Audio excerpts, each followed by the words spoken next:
السلام عليكم. قبل 24 ساعة من الآن صدر تصريح من السيد محافظ السويداء قال فيه أن الحديث عن دعم خارجي لأهالي السويداء يزعجهم، والاتفاق الذي حدث مؤخرا بين الوجهاء وشيوخ العقل، بعض شيوخ العقل عفوا، جاء تأكيدا على انتمائهم لسوريا.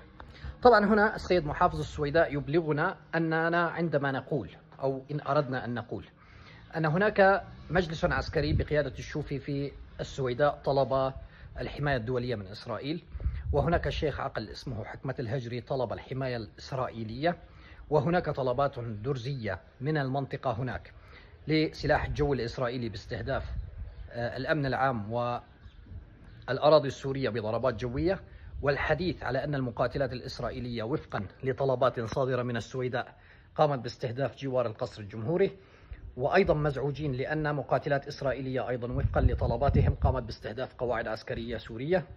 وأيضا المسؤولين الإسرائيليين خرجوا وقالوا أنهم لن يسمحوا بتواجد القوات السورية في منطقة السويداء وسيمنعون أي انتشار، وما زالوا يهددون ويتواعدون وفق طلبات من الزعامة الروحية موفق طريف والزعامة الروحية الشيخ حكمة الهجري.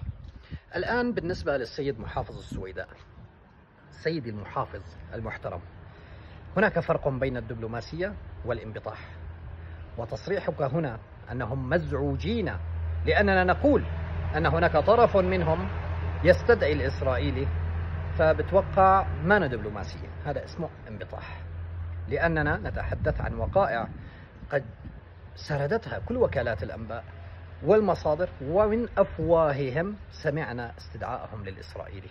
شكرا.